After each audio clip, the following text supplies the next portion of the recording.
Hello, everybody, and welcome to week 40 of Versus True Detective Edition. Should we say week gory? Because we keep on bringing the horror elements into True Detective, both season 1 and Night Country, as we are pitting the two of them against each other. And certainly on the True Detective season 1 side, it is all about pitting our two central detectives against one another. But hopefully, my co host and I will not be exchanging blows in a parking lot anytime soon, but I know she could certainly throw me into a tailgate the way that Russ Cole did with Marty Hart. Though, LaTonya, I think he more so just like stepped out of the way, bullfighter style, and asshat Marty just ran his ass into that truck.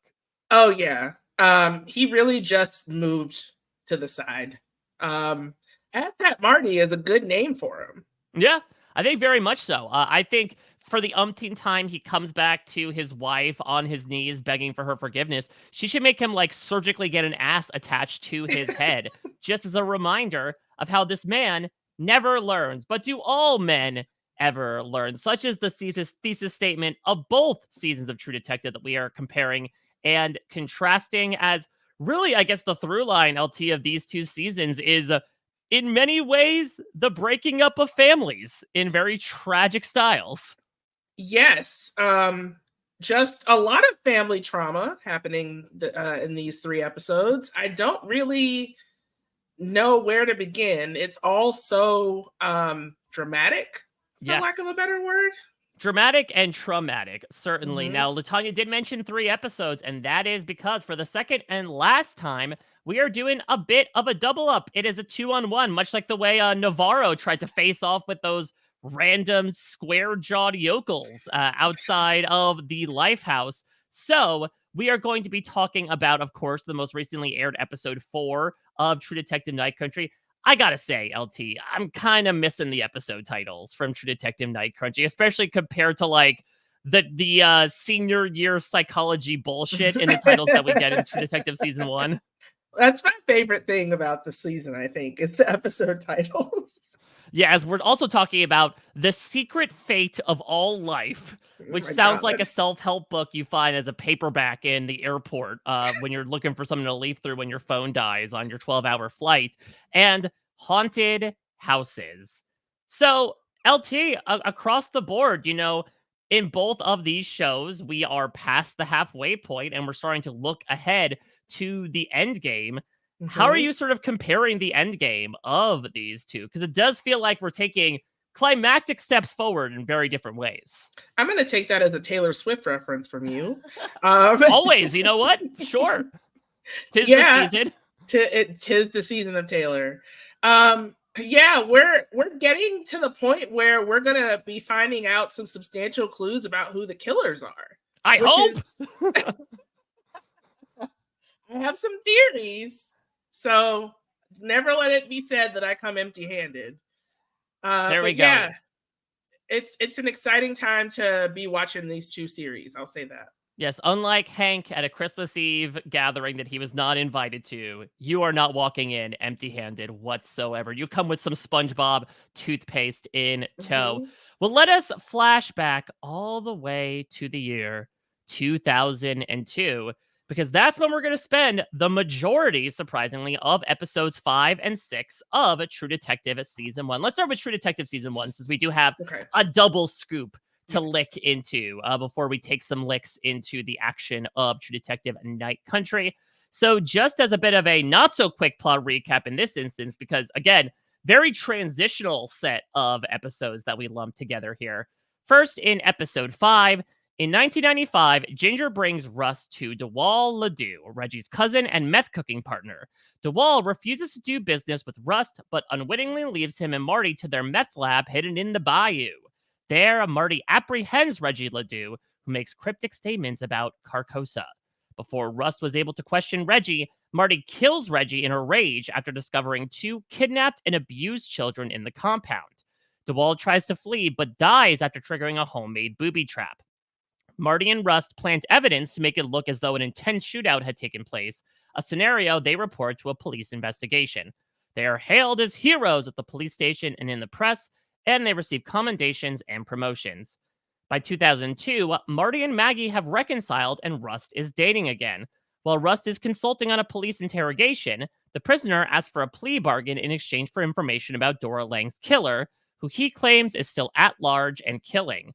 He mentions the Yellow King, which gets Rust's attention. The prisoner kills himself in his cell before Rust can investigate his claims. Rust returns to the Dora Lang murder site and discovers that the same tree is now adorned with twig sculptures and a large wreath of vines and roots, all of them surreptitiously placed at relatively recent times, just like the twig sculpture in Marie Fontenot's playhouse found years earlier. Rust also returns to the Light of the Way Academy, where he finds more twig sculptures and dark imagery on the walls. In 2012, both Marty and Rust do not tell Papania and Gilbo about what really happened the night they rescued the children and killed Ledoux and DeWall. They repeat the same report from 1995. Papania and Gilbo tell Marty that they suspect that Rust, who they allege conveniently led Marty to every clue or lead in the case, has been orchestrating the killings. Rust is also a person of interest in Reverend Billy Lee Tuttle's suspicious death 2 years earlier, which was around the time Rust returned to Louisiana. Rust walks out of his interview after the detectives accuse him. Then, episode 6. In 2002, Rust links a series of missing persons to Tuttle-funded schools. A former pastor in Tuttle's ministries claimed Tuttle covered up the child molestation. Ledoux's surviving victim, now institutionalized with regressive catatonia, tells Rust about a third attacker, a giant man with scars, and begins screaming when Rust asks her about the man's face. Tuttle complains to the police department following a tense meeting with Rust, who has been warned to cease his investigation and is suspended from duty. While shopping at a local T-Mobile branch, hey, look at that, brand partnerships, Marty is recognized by store employee Beth, who happens to be the former underage prostitute who had kept Dora Lang's diary in the ranch back in 1995. They start an affair soon after. After Maggie discovers the new affair, she tempts a drunk Rust and has sex with him. After she tells Marty about it, he and Rust fight in the police station parking lot. Rust quits the police force immediately after the fight. In 2012, Papania and Gilbo interview Maggie, who, now married to a wealthier man, deflects their questions. Marty walks out of his interview in response to Papania and Gilbo's accusations against Rust. Separated by rage and jealousy in 2002, Rust seeks out Marty, and they agree to reunite and talk. Holy time travel, Batman. Who knew an extended stopover in 2002 was just what the doctor ordered? Or did they, LaTonya? I actually thought that these 2 episodes were pretty good narratively. I enjoyed the journey that they took us on, and I think that the characters made some terrible choices, which is always fun to watch. So these 2 episodes I thought were pretty good. I really enjoyed them as well. I'm happy that we sort of tied up the 1995 side of things. I mean, really what were a few big hanging bird sculptures, if you will, in True Detective going into these 2 episodes, besides obviously who is the killer, were, okay, how did they wrap up the case back in 95 that obviously was not a dead end, definitely, leaving some loose ends not tied up? And what was this big mysterious falling out between Cole and Hart that has the 2 of them not on speaking terms? We got both in these 2 episodes, and that's really nice, as opposed to, again, maybe Night Country is not necessarily going for that, but I do think that having this sort of transitory period of stopping over in 2002 and dealing with, even if they had figured in that moment that all of this was tied up, that they could not let it be in many ways, both with Rust and discovering some new evidence that might have led to him reopening everything up and essentially losing his job because of it. And Marty, who can't leave good enough alone with his damn happy family and decides to once again dip into those, tempestuous, temptation-filled waters and suffers because of it manyfold. Yeah, he does. I think one of my favorite scenes in both these episodes is the scene in the second episode where, so episode 6, where Marty is at home and he's with like the 3 women in his life, right? His wife and his 2 daughters. And he sits down and he basically complains one away. Yep. Steals the television to get the other to leave. And has already alienated his wife because she's found incriminating pictures on his phone. So when he says, I love you, she responds, thank you. Oof. Which is never good. I mean, Maggie has some fantastic uses of thank you in that episode between the thank you in response to Marty, and then, of course, her infamous through tear-filled eyes, I'm sorry and thank you in And thank response you. to, like, coercing Rust to break apart her marriage. I appreciate your services, sir. 5 stars. Yeah, 5 stars and seriously. you get sent back to the Lone Star State. There's a lot to get into from this, so let us not tarry. Let's tie up the loose end in 1995, even if these guys were not necessarily able to. So now we find out something that has kind of been implied through the first 4 episodes, which is, okay, the story that these two guys are giving these two other guys are not necessarily the whole truth and Right. nothing but the truth. So help me God. Right. Because Cole certainly does not believe in that. And that indeed they fake this entire firefight going down there when really Hart, in a moment that is arguably comparable to what we assume Danvers did in that Wheeler instance, had something very personally attached in this case be discovered by him. Obviously, being a father, I would imagine he felt a certain way after seeing, you know, Yeah. 2 children captured and God knows what done to them. Right. And so, just purely based on adrenaline, id, what have you, don't say this man, I guess, doesn't care about his family in that regard, decides to execute Reggie Ledoux point blank. Yeah, he was definitely judge, jury, and executioner, in all in one. And I mean, you imagine that people who are as kind of like hot-headed as Marty, who also have strong feelings of what they believe family should be and what they think that they've squandered in their life. I think all of that kind of feeds into what he's feeling when he does this, because at the time, he and Maggie are not together. He's not seeing his children. So to discover these 2 children, like you said, God knows what's been done to them. And his imagination just goes there and he takes it to his own 2 girls. And then before we know it, a man's head is blown off. Not to mention as well, I could think in that moment that Hart, who has been very much about, I'm much better than Cole because I don't divest myself in my work. I have my home life that allows me to escape. When that fantasy has fallen apart, he has a sense of control that he can only find in his work. And so when he has the ability to quite literally pull the trigger on this whole thing, he does. And maybe in an instance where in the second episode, Hart is not necessarily going to be the best stand-up guy in response to his partner, here comes Cole immediately without blinking an eye is like, all right, now how we're going to cover this body up to make it look like it was probable cause. Yeah, take those handcuffs off before the blood settled. Like, what is happening? How many times have you done this? What type of stuff happened in Texas to you? Yeah, it wasn't just the drug-fueled incidents. A lot of dirty cop stuff happening. I think his nose was not clean, and neither were his records, apparently. But this is how we say farewell to Reggie Ledoux. I gotta say, as climactic and meaningful from a character perspective as his execution was, watching his goon just absolutely get eviscerated by his own trap was so much fun. Because again, True Detective Season 1 does not do this stuff whatsoever. No, Season 4 doesn't do this.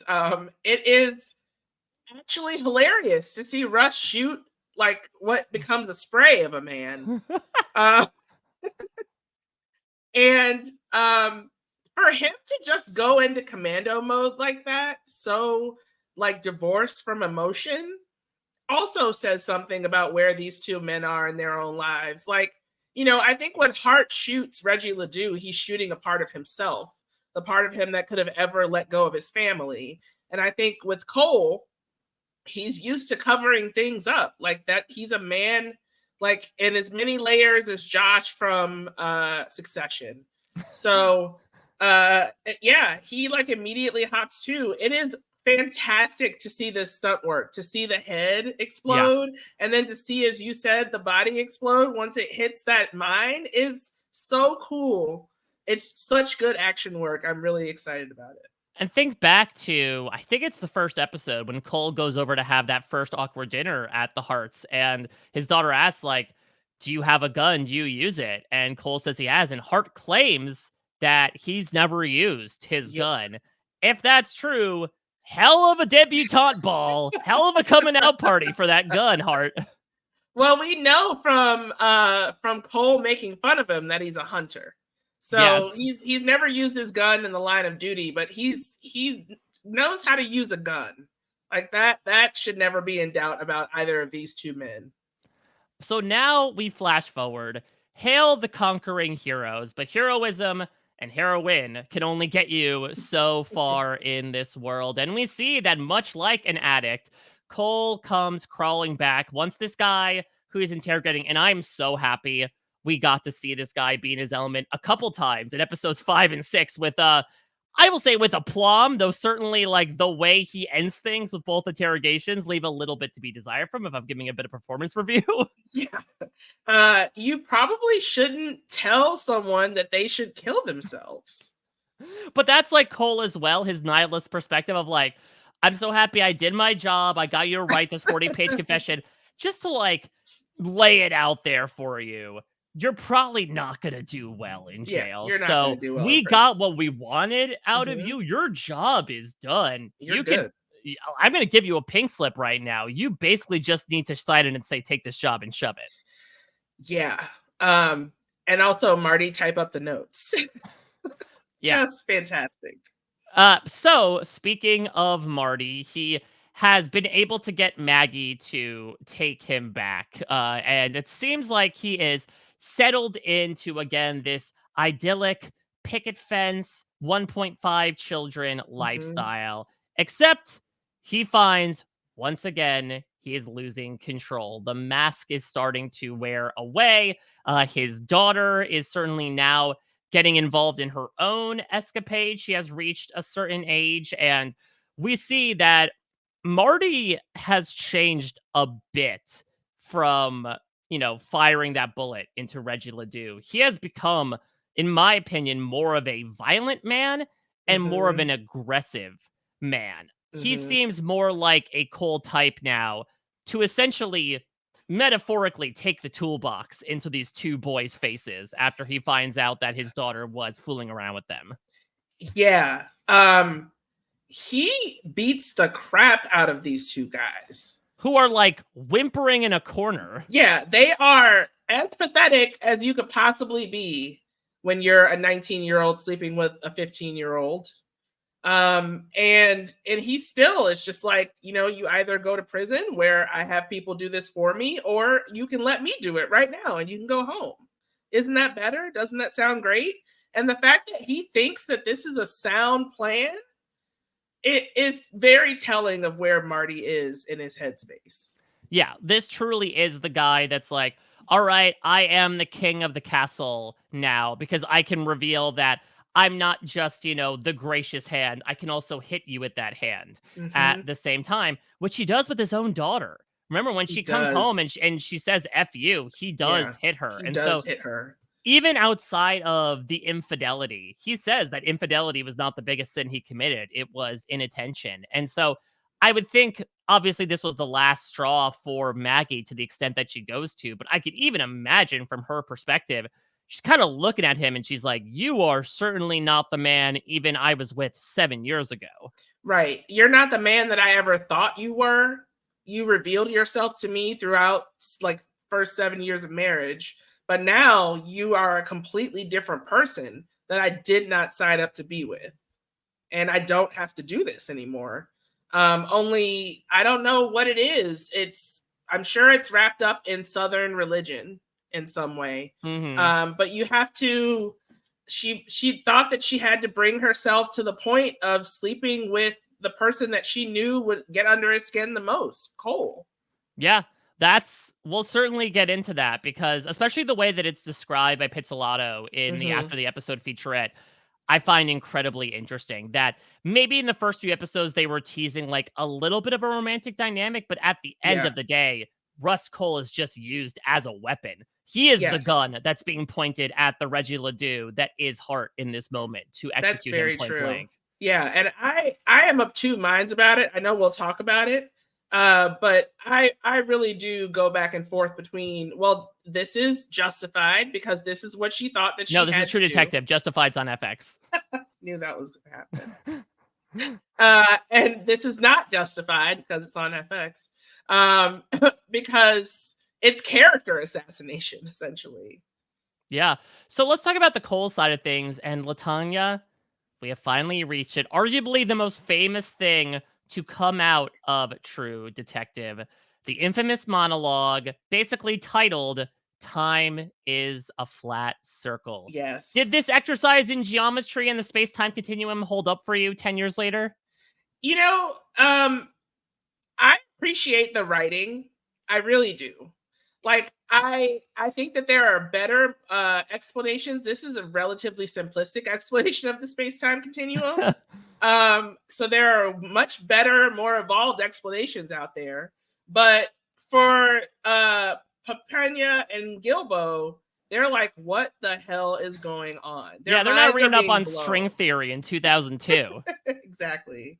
I mean, some of us were, but I wasn't. So yeah, it's just it really is the anticipation of getting to the moment. I think that makes it hold up more for me because I'm like, oh, this is finally where we get time as a flat circle. Like, has he been making these men the entire time out of the cans just to say this thing? Great. Yeah, that's really what it was, because those people were representing death, which is kind of like, or eternity, right? Is the fourth dimension, is like these people that are looking down upon our world. And if you had ever heard about the idea of Flatland, which is this thought experiment of like a world that lives in two dimensions, imagine us looking down from the third dimension. That is how eternity is looking down on us as sort of like these simplistic beings. As much as we think we are living inside a sphere, to them, it is a circle. Not only that, he also sort of uses that to invoke something that I have recently learned as a pop culture term from my first dive into Battlestar Galactica. Basically, everything that has happened will happen again. This idea that, what does he say? That there's always going to be these two kids are always going to be in that room again and again and again. And obviously not from like a literal perspective. This is not a guy that theorizes that he's done so many drugs that he lives outside of space and time. But I think more so referring to this idea, and especially recurring, considering that now, hey, murders with very similar footprints on it are appearing again after 17 years, that all of this is essentially existing in repetition. There will always be a murderer. There will always be a cop trying to catch them. There will always be problems with said cop, et cetera, et cetera. Yeah, and I think that ripples all the way ahead. Then we'll talk about this. That ripples all the way ahead to season 4. I think that it's so interesting to introduce. I mean, for people who were like learning about this for the first time and had not been like researching string theory, this was a mind-blowing time in television. So I appreciate it for that and for what it was. But yeah, for sure. Rust is starting to realize that there are murders that have been taking place this entire time that they have just kind of been ignoring, essentially, because they thought they had caught their people. Yeah. But what he also figures out as well is that, hey, you brought me in to look into these murders, but really, did you? Why do I know nothing about this except for a photo you showed me as the big twist at the end of episode 1? Right. And it turns out that, oh, he hasn't been brought in as someone to testify on behalf of this. He is a person of interest in this case, because this dude can also not leave well enough alone. And despite his very disceremonious boot from the New Orleans task force, that, hey, he is still showing his skeevy looking ass around all these crime scenes and is clearly picking at this open wound all these years later. That wig is doing a lot of work, isn't it? It really is. When he ends up leaning over and like talking to Woody Harrelson, who just looks like Woody Harrelson now. I know. It's really great. It just the things that people in Hollywood do to quote unquote age people I will always find hilarious what Hollywood thinks aging is. So I'm always happy to revisit that. But yeah, Rust is a suspect now. because everyone knows that killers like to return to the scene of the crime, and he's been returning to all of these crime scenes over and over and over again. They know him to be a man who, has some strange ideas, washed out of the police force in Texas, ended up quitting after getting into a fight with his partner over they have no idea what. So why not have him take the next step up to murder? Yeah, not only that, but hey, he happens to randomly show back up in Louisiana. And a couple of days later, this big wig reverend who last time, one of the last things Cole did as a member of the police force was like, go to his place and be like, so what shady shit were you doing in the 80s and 90s, by the way? Like, that is a very easy red line to connect. And I think that these two guys are definitely exercising Occam's razor here. And it's a definitive pivot in the show as well. Much like we are seeing Marty in a very different light. The first act, we really see him execute, quite literally, of violence. Now we're starting to see Rust from, oh, this is just this genteel Southern Matthew McConaughey character who likes to spout all this random mumbo jumbo you find scrawled into the wall of a bathroom in your sophomore dorm after one too many weed brownies, to now, oh, this guy could be a legitimate serial killer. That was a very specific example. Pulling it from nowhere in particular. Just fabricated. Yeah, the idea that Rust could be a serial killer is a very interesting one, because I think that a lot of it has to do with his like antisocial personality disorder and the fact that he can't really seem to be understood by the people in this town, no one gets him. Yeah, the first time that he's really reprimanded for sniffing around too many of these former victims' families when he's trying to reopen the case, his chief gives him 30 hours counseling, and he responds like, I'm the only person here who doesn't need counseling. Exactly. Yeah. Which is what an antisocial would say. But also, he's not completely wrong in that, he got a lot of mental health help when he was in Texas, but also the people around him, like, he sees through them like they're glass, and they can't handle that. That's one of the things that always gotten under Marty's skin, is that Russ was able to kind of like diagnose what was going on with him. And he must do that to the other people that are there as well. So let's talk about the breaking point that led to Rust and Marty probably breaking a few bones on each of their parts, as Maggie finds out about T-Mobile girl and decides that her marriage will be out of service. So again, I initially took this to mean like, okay, she's finally like giving to this. We do see her attempt to pick up a stranger earlier. And so you could look at it from this tropey perspective initially of like, oh, she's falling into the arms of the only man that's understood her for the past 7 years. And now finally they're going to reconcile. But again, the way Nic Pizzolatto puts it is incredibly interesting, in that Maggie has tried to quite literally divorce herself from Marty previously, but Marty feels inextricably tied back to this family. That's the difficult thing that can happen in divorce situations, especially with children involved. And so I think partially because of that, and maybe partially with some optimism of like almost Peter Pryor and Kayla style, okay, he's done with this case. Maybe he'll be a good man. Maybe I can take him back now and he'll change, only for him to show his true face all these years later. She decides, okay, this break needs to be clean. This limb needs to be severed. Let me pick not only the sharpest blade, but like the rustiest, in a manner of speaking, among us. And so she picks Cole, and like very much is able to get him susceptible, happens to catch him in a mode where like he is drinking himself under the table because of everything that's been happening. He's been put on suspension, and coerces him into having sex. And then immediately Rust realizes basically everything that has happened, and things are about to shatter even more. LT, it goes from a fractured situation for Rust to a clean on break. Yeah, it is almost like a switch flips, like he becomes sober again after the act, and he's able to see what it is that he actually did do, and what it and I think that it's very interesting the way that Maggie is written. I can't decide whether I think that it is groundbreaking or just tropey and like, you know, what men think of women in 2014.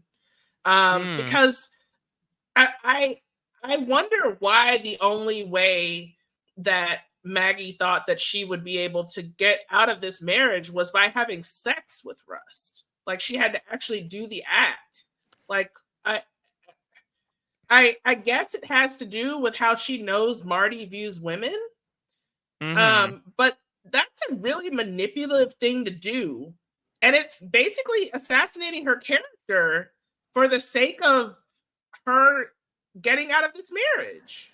I mean, it really is this idea of like, screw if they go low, we go high, right? It's like, I'm going to crawl down in the mud with you. That, hey, I found lipstick on your collar. You have done the disservice to our marriage so many times by doing the beast with two backs with all these women. Like, I am going to have you know what it feels like. You need to know what it's like to be in my shoes. And so I wonder if her actually going forward with the act represents that, you know? And it's also the thing that she's able to dig into him with this whole like, that's the best sex I've had since before the girls. Yeah. Which again, she could fabricate all on her own, but I guess she wanted some verisimilitude there, I suppose.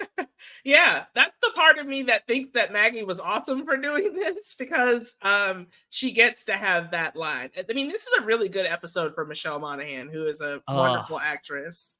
I absolutely loved, I think it's one of the lines that she says when she's being interrogated. I'm trying to look it up. I know that she does tell Hart, you used to be a good man, when he tells her like, please take me back, which is like, oof. And then she proceeds to go ahead and do that. And so she says, Russ was an intense man, but he had integrity. He was responsible. Not a lot of responsible people in this world. And so she's almost like, again, dropped to the level of Hart and Cole. And Hart has an interesting line as well, I think, in episode 5 about like, yeah, it was inevitable. It was going to happen. The same thing always happens to men and women. And let's go back to Cole's monologue from a couple episodes ago of like, yeah, men and women are only meant to breed. They were never meant to actually coexist with each other.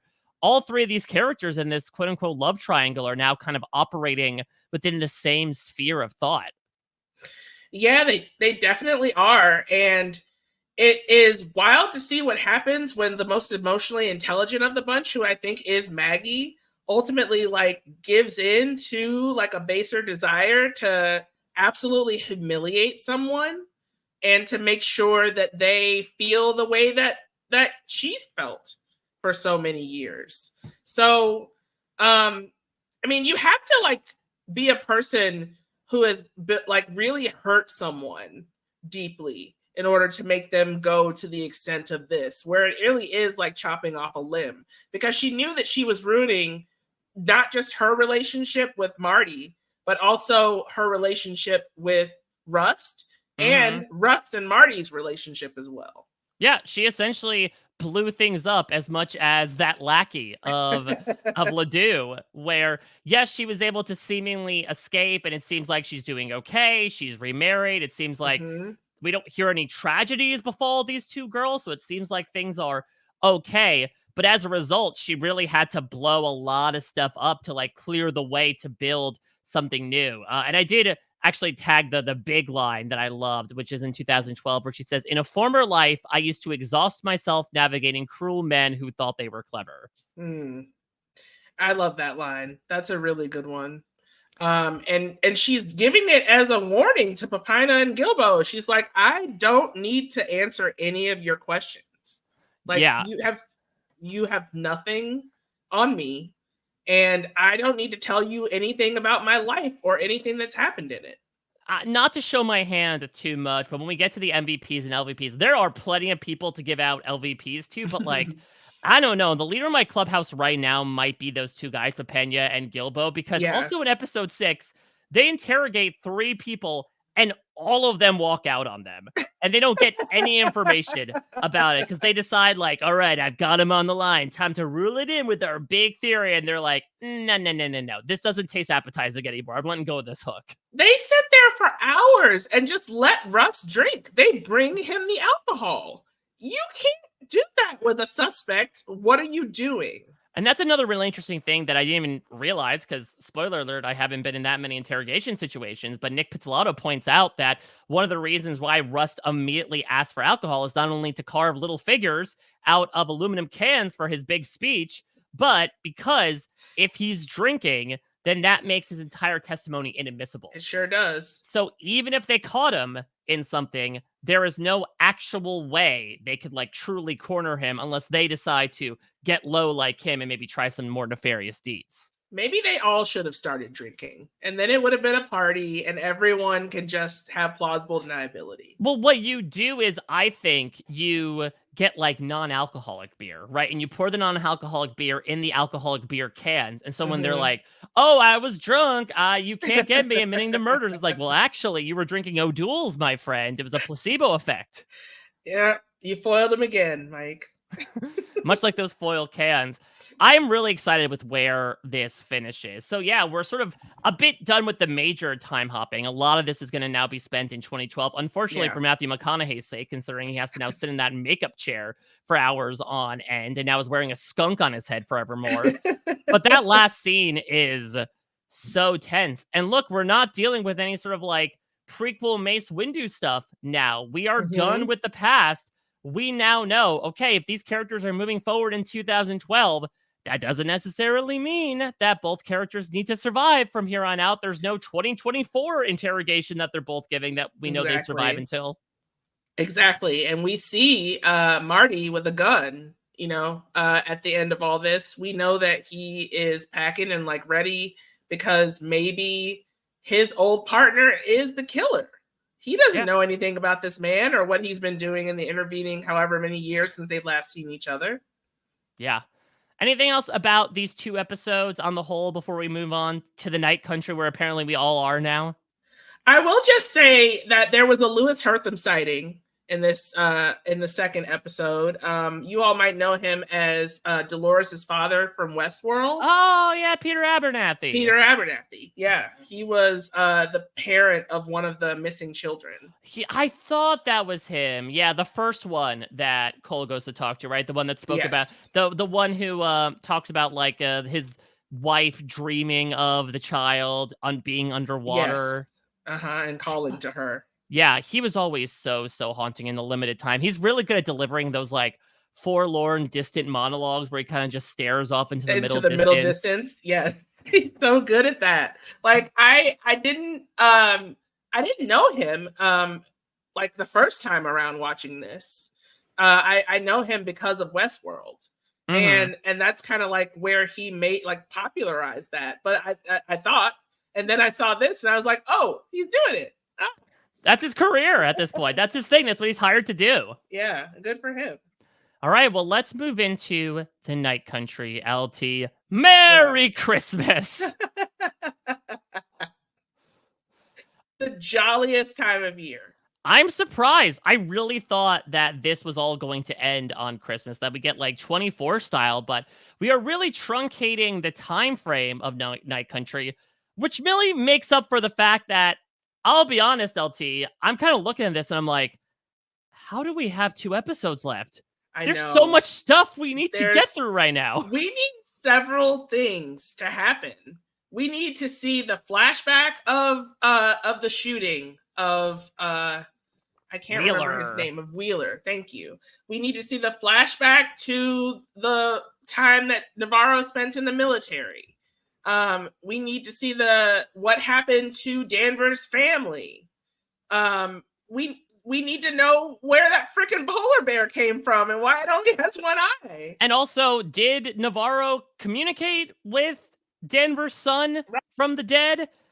It feels like, in going with a lot of this more fantastical stuff as opposed to the groundedness that happens to Detective Season 1, it's provided a beautiful visual dictionary and some really cool stuff to talk through. Now we go a bit more into like the horror direction with the jump scares, and now Navarro doing her best Haley Joel Osment with cheek piercing impressions of her being able to see dead people.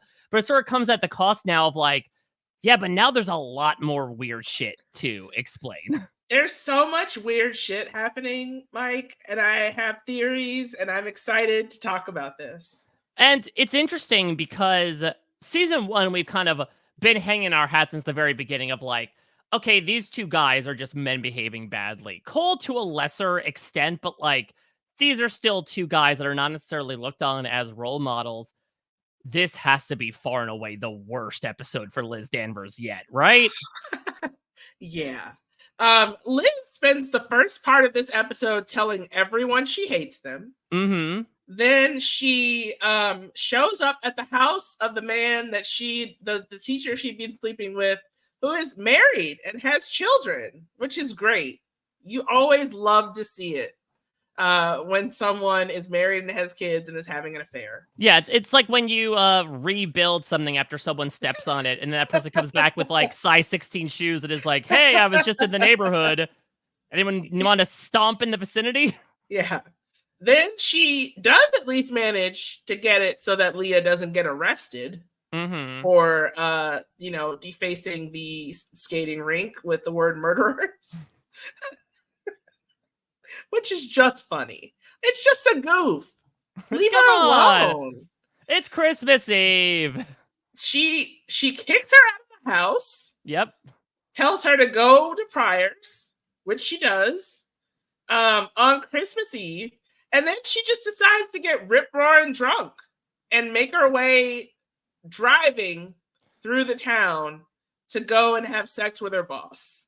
And not only that, forces on Christmas Eve her like estranged partner and this poor boy who is like on the precipice of a cliff right now in his own marriage. Yeah, you could definitely leave your family behind on Christmas Eve and drive out to the ass middle of nowhere to go find a person that has already left. Don't worry, I can't drive, I'm drunk. It's fine, I'm gonna drunk drive anyway, but don't worry, it's only to get some poontang from Doctor Who.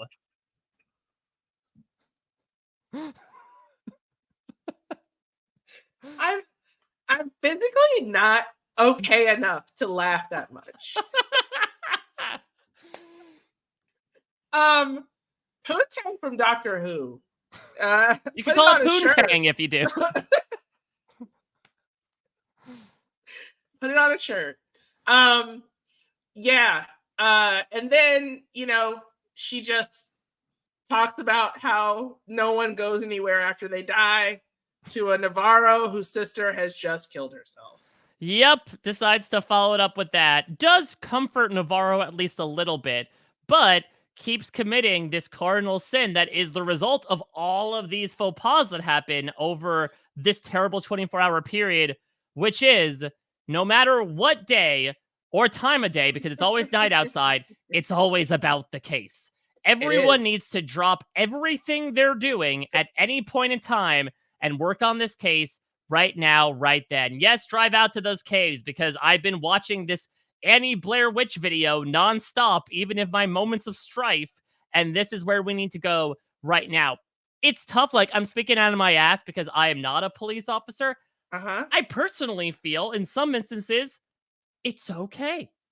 Open the presents a little bit. Let Connolly and Hank watch Elf if they want to. Let them watch Elf. This could be taken care of in the morning. I would say wait until the sun rises, but that's not necessarily happening yet. Though I will say, I'm calling my shot now. I do believe this season will end with a sunrise. Okay.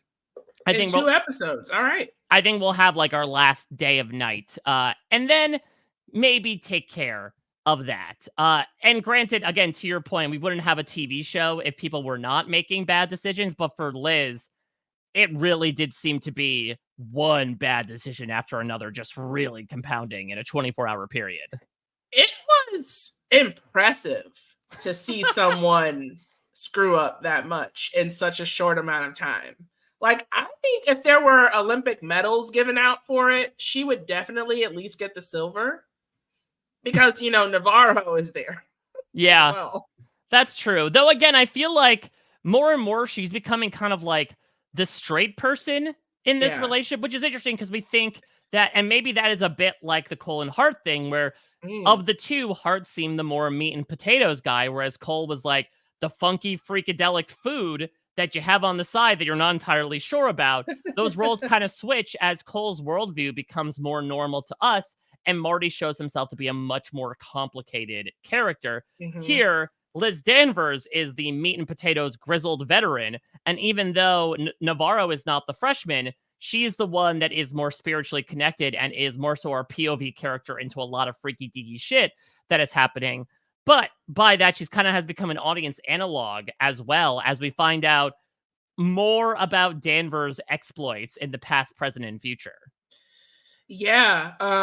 It's really interesting, especially like the last time, not the last time. I mean, she's played a cop before, but like the most famous instance of her playing a cop is in Silence of the Lambs, obviously.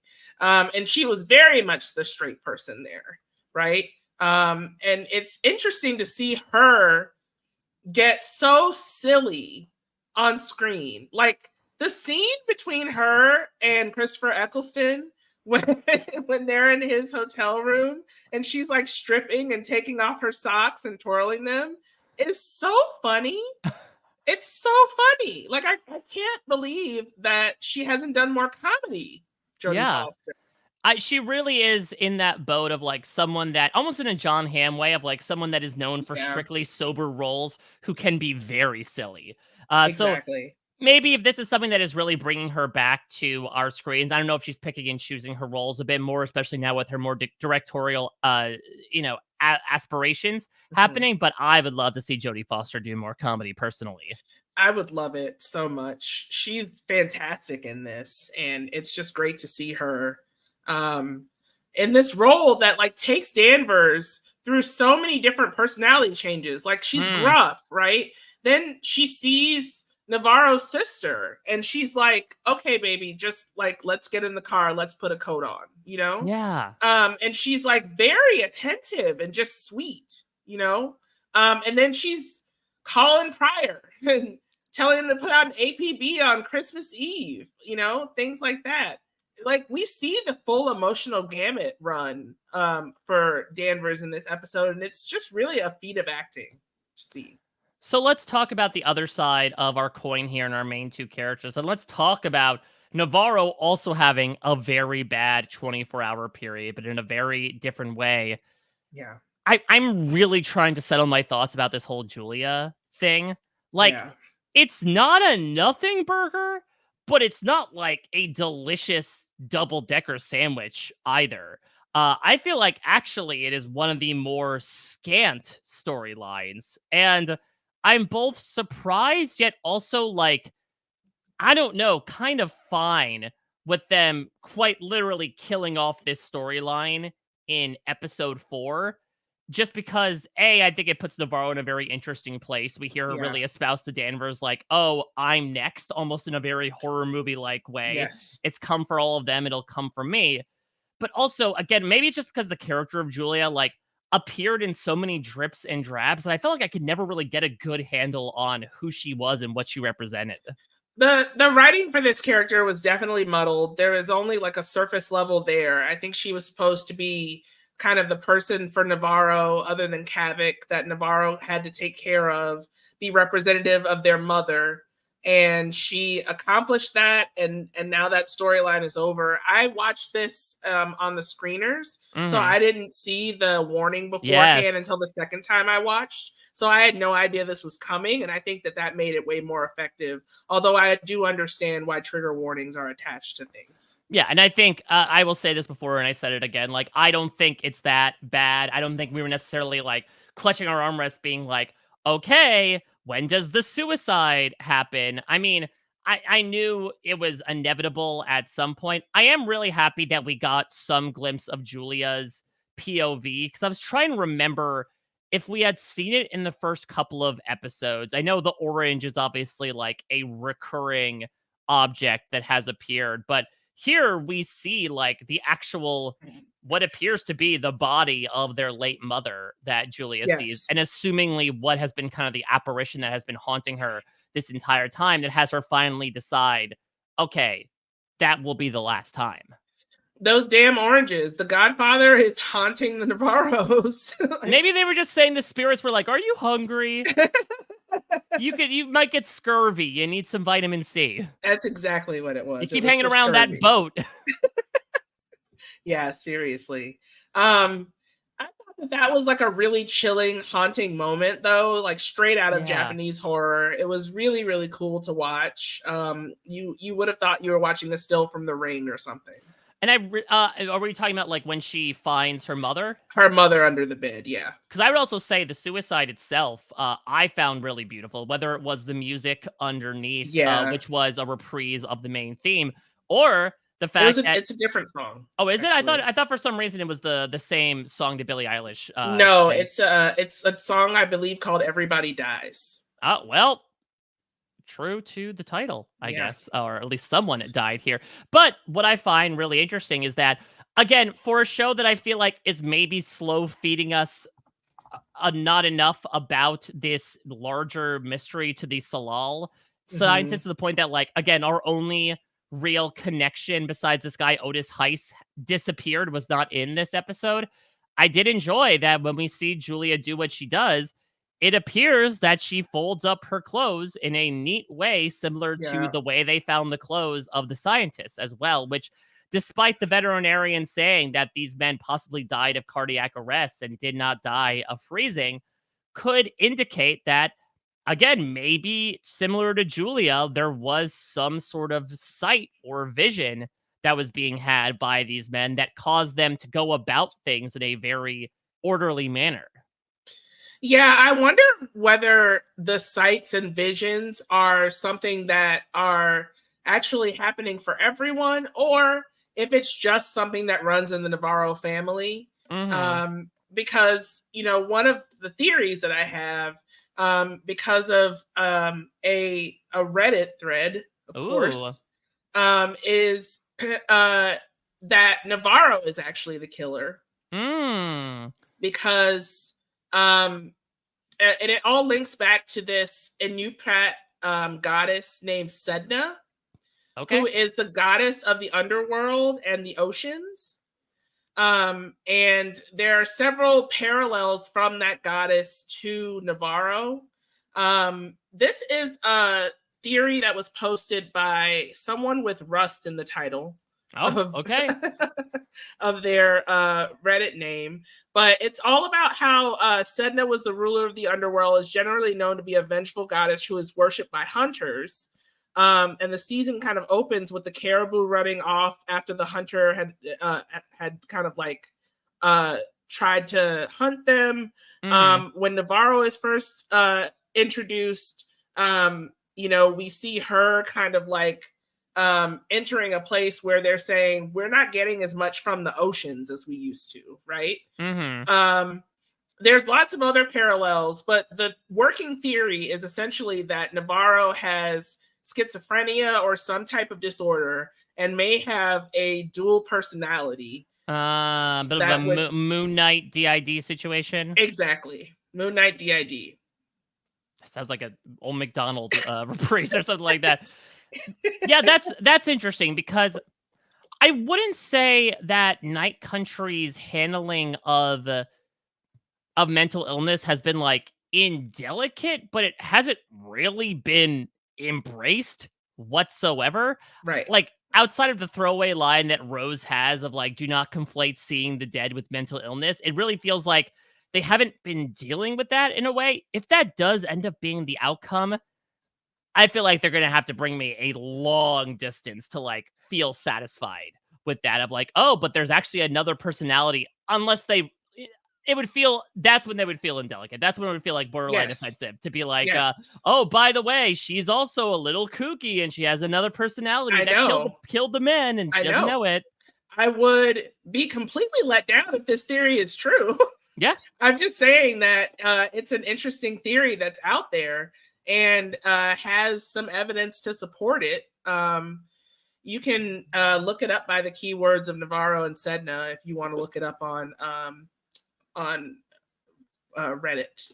What I'm intrigued by is the way this episode ends with the apparition of the Christmas tree. We hear that demonic voice that was calling out to her last week, doing it again. We actually see an apparition right next to her. Right. And then when Danvers finds her, and my read from Kelly Ria's face is that like she seemed almost catatonic, not like completely in a coma, but almost like the victim of Reggie Ledoux, just kind of like Peter Abernathy style, staring off at that middle distance when she turns around and looks at her. The TV catatonia has to stop. And it must be ended at all costs, because TV catatonics always seem to wake up just when the right person walks into the room. Right? So in this case with Navarro, it's Danvers, I guess, waking her up from this stupor where she thinks she sees the spirit of her dead sister, who is naked and wet, and it's terrifying, but also awesome all at the same time.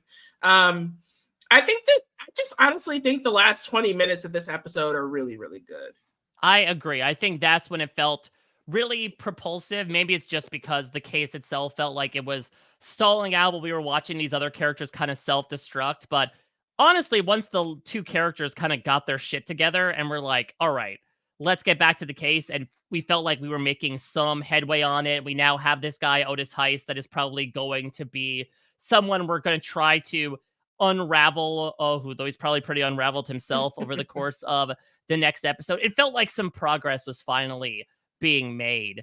I want to talk about some other fronts here as well. We're on Peter watch, of course. We're still trying to figure out, like, when will this guy crack? LT, you had suggested last episode that maybe he is the killer.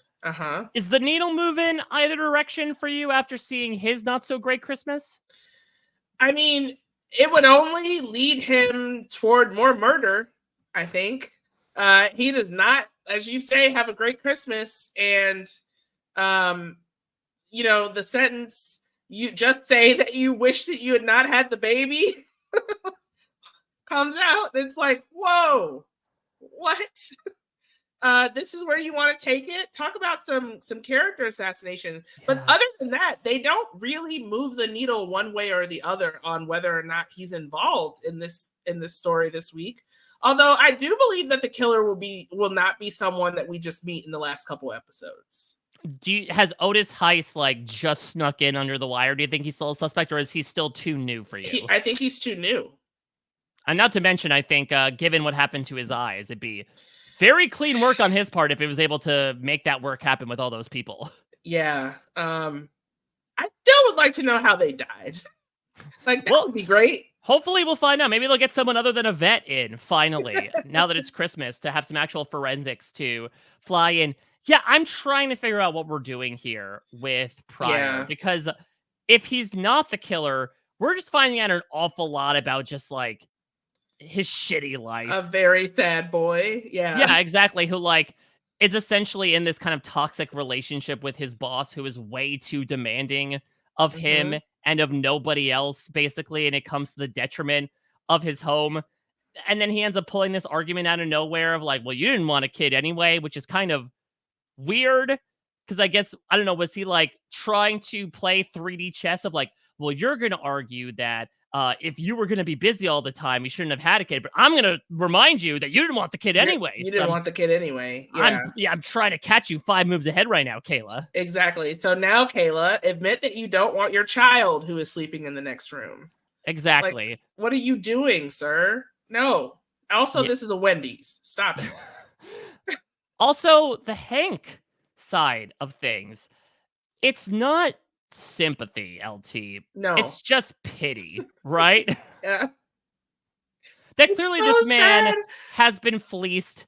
You know, Peter asks him, did you send her money? And he doesn't respond, which is the answer that we need basically to indicate that he did. We know that he sent her money. He said, I'll send you some more money.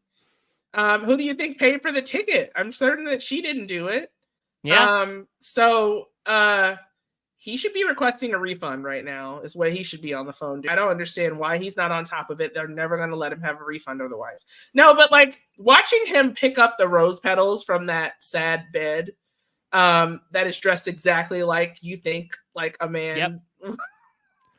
They're women, right? They want a stuffed animal on a bed adorned with rose petals as she gets in the frigid night on Christmas Eve.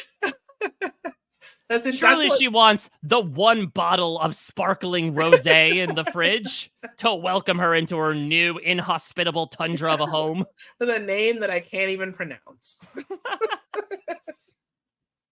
Yeah, it is wild what men think women want. I'll just say that. What I find interesting, though, is I would imagine, much like Hart's situation, the illusion of what Hank thought his home life was going to be is now gone.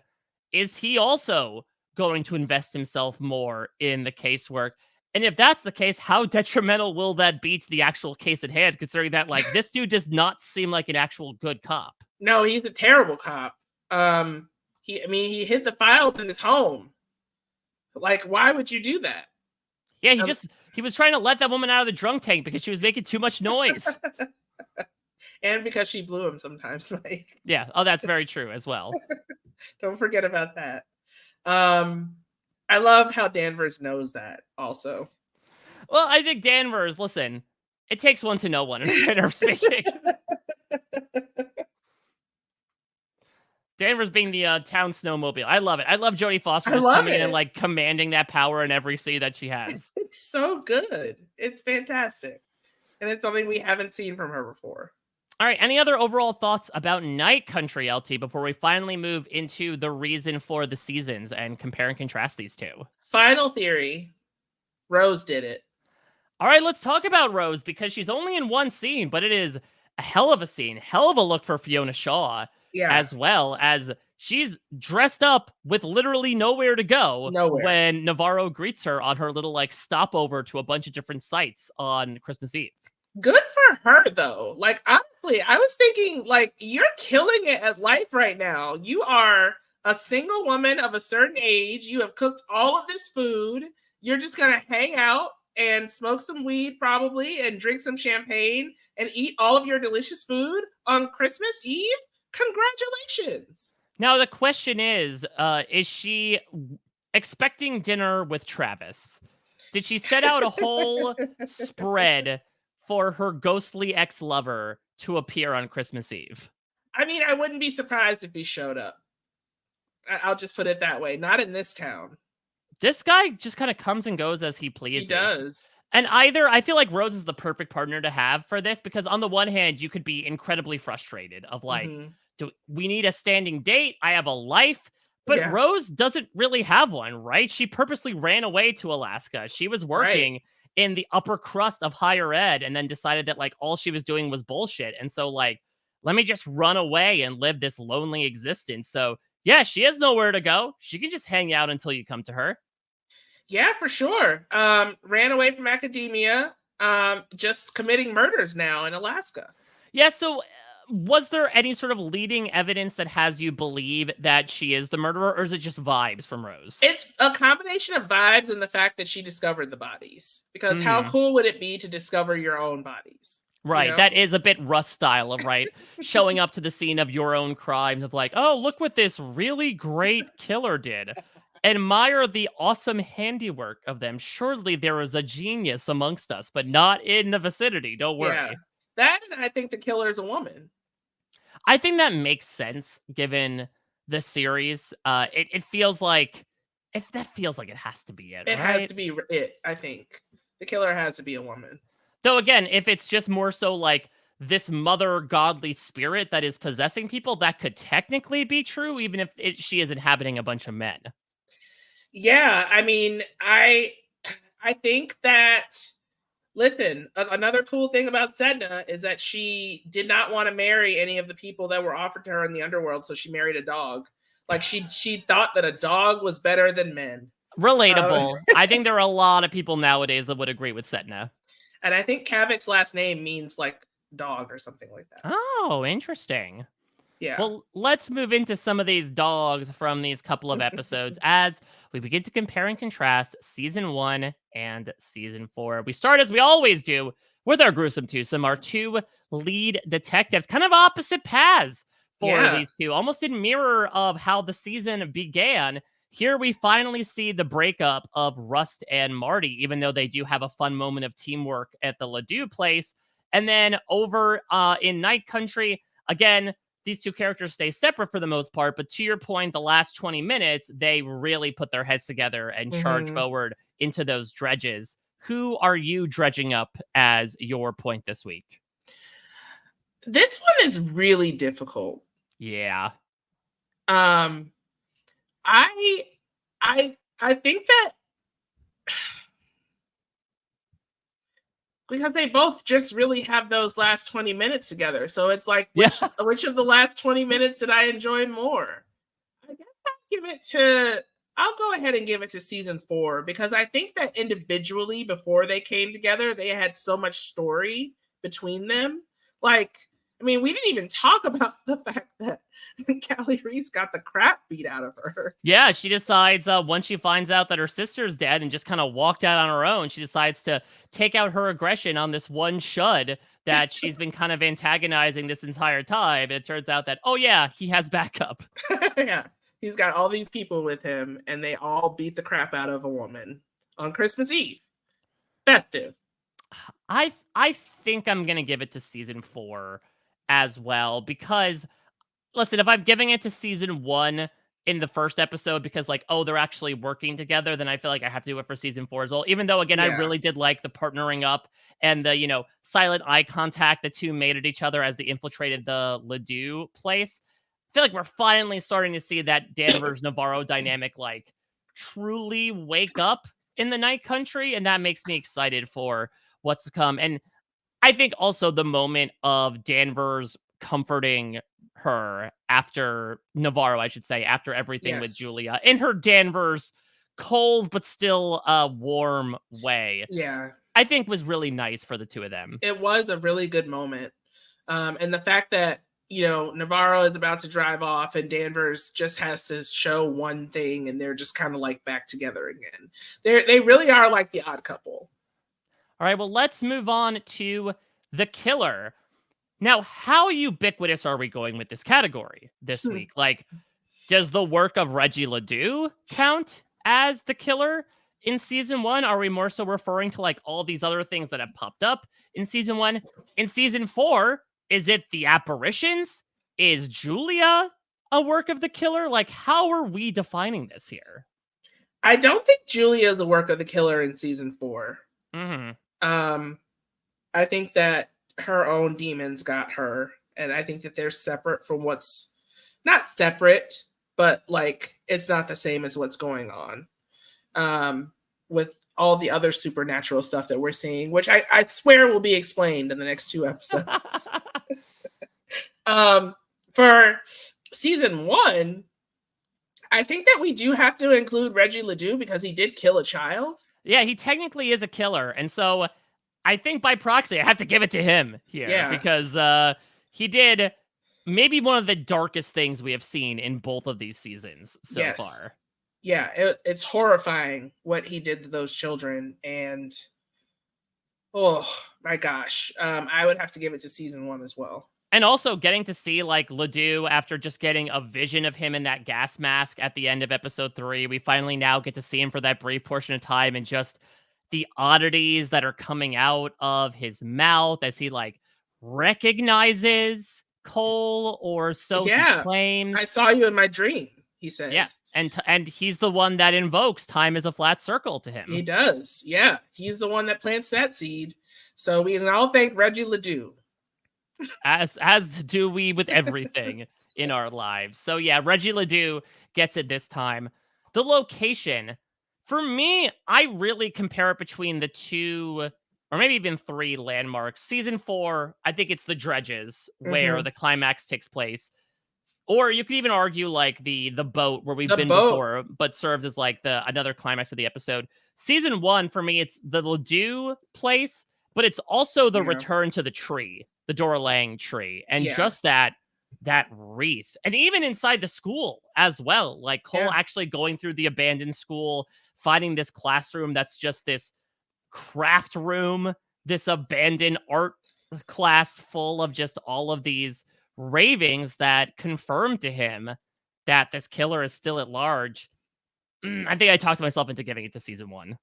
I'm going to give it to season 4 because that's the season that I wrote down. Oh my gosh, the locations. Because they look so cool on camera. Yeah, I mean, it really was a tough category this week. I think both places really stood out. And yeah, I think that Night Country has done such a good job with the idea of darkness. I can't imagine how they've lit everything. And we certainly know from other prestige HBO shows that if you have a problem with lighting, basically your entire episode gets thrown out the window by its audience. And I feel like the way that they've worked with things, and even like the use of the ice caves that we only saw in the foam, but are hopefully going to explore a bit more of now that we have a guide, it seems. It's really exciting. I'm really happy to explore some of those more natural elements that we obviously are not going to be getting in season 1. Yeah, I'm very excited to see what we're going to get next. All right.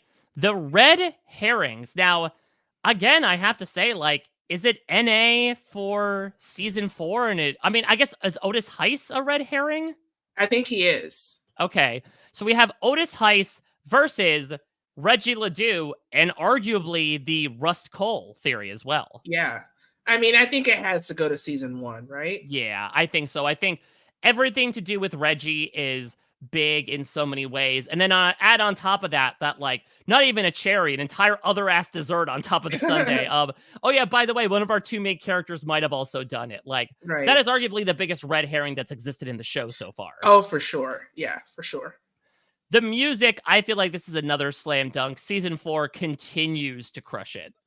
They like the 2 Billie Eilish songs, a Mazzy Star song, the credits is like a cover of the Beatles. It's just the creepy twist and shout song. It's just so good. Yeah, it's all bangers, and it's so fitting the mood as well. It's so like ethereal and slow and almost like reverberated to serve as like the echoes that exist both in our minds and in our pasts as well. I know. The action, LT, welcome to the party season 4. We finally have an action scene. Granted, it's just Danvers and Navarro running around a dark dredge. There's another action scene. Oh, what would you count the fight? Oh yeah, the fight as well. And so it is able to finally go toe-to-toe with season 1, which did have a lot of the action happening at the Ledoux place and the fight between Cole and Hart. So, but did a man explode? That's the thing. 4? That's the thing. Like, you know, if ever an action scene besides last episode to give it to season 1 for, it has to be. It has to be season 1. Like, I what can I say? I like my men exploding. That's why you prefer the dogs. And also, it does have our main 2 characters like coming to blows in a parking lot as well. And that felt like such a shaken up bottle as well that exploded. It does. I love the little detail that we get at the end in the featurette where they say that they played the Rocky theme and they did the tango to it. Yeah, just to like get themselves pumped. Like, of course those 2 guys would do that. Oh, of course they would. Yeah. It's so funny that, yeah, in a show that is all about toxic masculinity and like hyper aggressive stances, that these 2, like some of the biggest like laid back beta males that exist out there in A-list Hollywood are the ones to represent those paragons. It's so great. It's so great to see that they are so much more evolved in real life. So this was an interesting week for Copaganda because the cops are doing some bad stuff in these two weeks. Yeah. Like, what propaganda did we really get? Like, other than Danvers, I think, being so nice to Julia. Yeah, because otherwise, like, I don't know, is it propaganda that Hart and Cole falsified evidence and are hailed as heroes because of it? I think that's the next category. Like, I don't know if that, I mean, yeah. Or is that more of an indictment of society? I think that's an indictment of society and the police system. and the carceral state in general. I Yeah. don't think that that's propaganda. I think that if we were like openly celebrating them on screen, then maybe. But there's not much propaganda in these 2 episodes. It's just people doing shitty things. We can wash it much like Maggie does with Hart's shirt when she finds the lipstick on it. We can call it a nooch for this, unless you feel like season 4 has enough to give it the award this week. Yeah, I don't know. I don't think so. Over the line. This is one that we have plenty in inventory for. Everything must go. Plenty of over the line moments from our main 4 characters across these 2 seasons. Oh, man. I mean, Hart kills a man. Hart kills a man and then also beats up another cop. Cole goes around like knocking on all these doors, purposely, wrestling up the business of like one of the most important people that exists within Louisiana. Yeah. I mean, I think it has to go to season 1. Like they go back and forth in telling the story really well of the shooting, from going from the Papina and Gilbo interview to going to the shooting board. I think that that's really well done. And the fact that they're able to just like take this crime scene, like this place, and make it into more of a crime scene that fits their story. What? Yeah.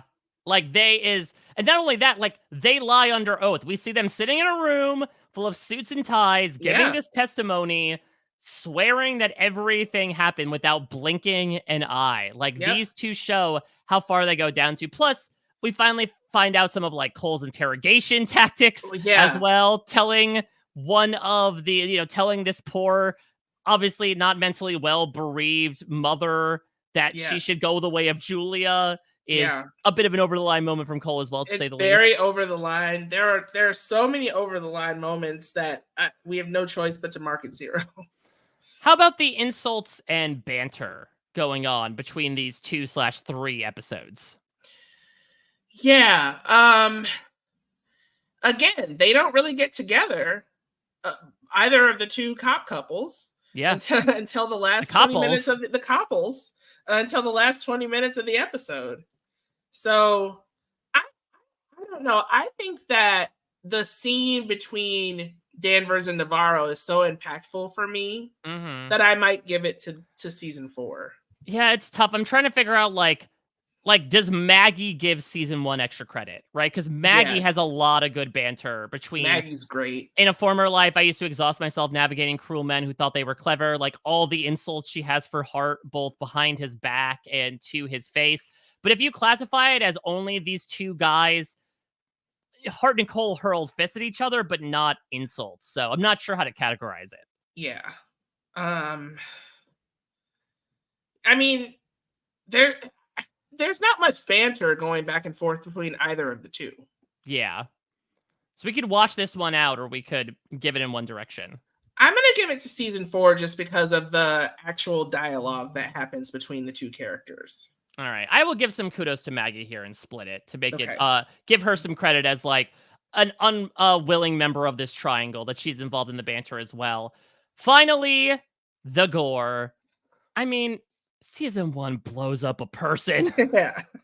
Like there's chunks of DeWall on Hart and Cole. We see a man's head explode. Yeah, exactly. Like it took a bit of time for season 1, but they finally arrived at the party. Now, season 4, these apparitions, these dead bodies are certainly garish. Yeah. But it is also a bit of like, we've seen that a lot from season 4. Season 1 came out of nowhere.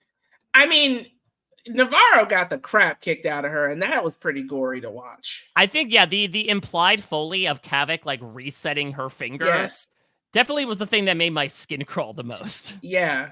It was the thing that caused her to rage cry. So oh man, I loved it. Kelly Reyes, man, is also killing it in this great. Show. All right, final category, last but certainly not least, LaTonya. Between part 4 and between what was the titles here? The Secret Fate of All Life and Haunted Houses. Who is getting your vote for best episode or episodes of the week? I don't know what to do, Mike. This is so difficult. Well, I'll put mine in. I think I am more of the locked-in choice. Okay. I will go with season 1. Okay. Season 4 had an awesome final act. I can't help but feel a little bit like, what are we doing here in the first 40 minutes? We're like, I'm certainly hooked in by the performances, the visuals, some very interesting spiritual stuff that has been brought in. But the further we're getting or closer we're getting to that endpoint, the more I am really starting to think, okay, when are we starting to get a closure here? When are we starting to bring in some information that might help address some of the larger mystery box elements that are inside the show, which makes it a bit different from season 1? To your point earlier, I did enjoy these season 1 episodes a lot, both of them. I think the climax at Reggie Ledoux's was a perfect way to end 1995 and the buildup over the course of 4 episodes and change.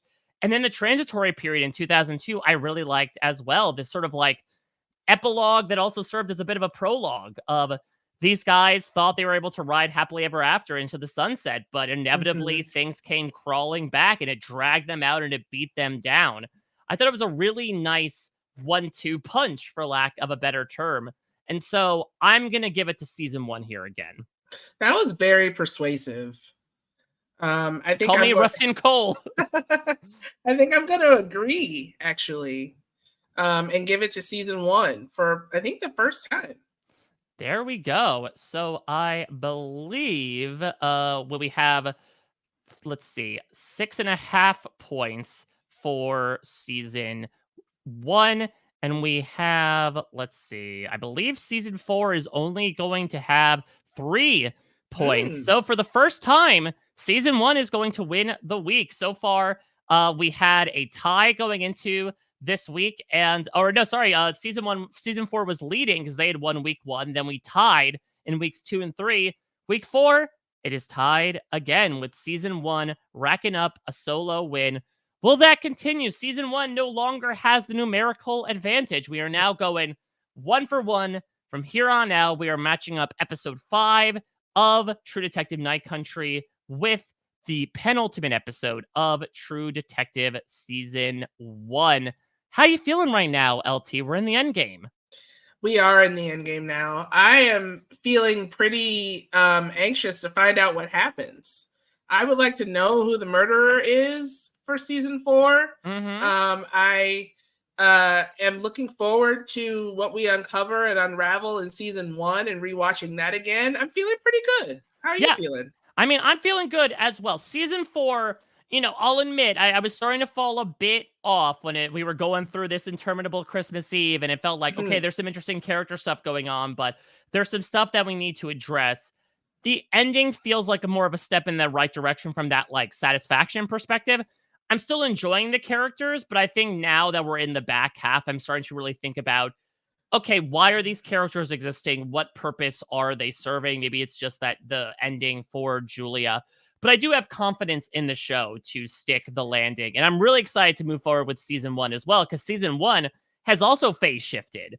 That we're really moved on from 95 and we moved on from 2002. Now we're focusing with these 2 guys, perhaps partnering back up to solve this case for the final time, or dying in the process. We shall see what comes first. So I'm very excited to continue on in this process for the last 2 weeks. And I'm very excited to continue doing it with you, LT, and to continue listening to all the other great stuff you're putting out there in the universe. What content would you like to plug this week for the listeners? This week, I don't have anything to plug, actually. Okay.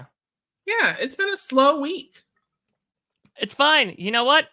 While all these other people were doing the absolute most on a holiday, you were doing what they should have done, which was taking a week for yourself. And we respect it. Exactly. You can follow me on Twitter at LK Starks or on Instagram at Stormborn1222. I'm very excited about what we're going to get moving forward, and I will definitely be tweeting about it. Same Zoe at a Mike Bloom type. So be sure to tune in next week. Again, only 1 episode of season 1 you need to watch. We're done doubling up. 1 episode of True Detective season 1, which I believe is called After You've Gone. And then after you've gone to watch that, go watch the newest episode of True Detective Night Country out on Sunday. Check out our usual repertoire of podcasts, and we'll be back at the end of next week to give our thoughts on these 2 episodes against one another. Who will be the Navarro and who will be the Chuds beating down on them? We shall see. Thank you all so much for listening. LT, great work as per usual. Until next time, everybody. You too.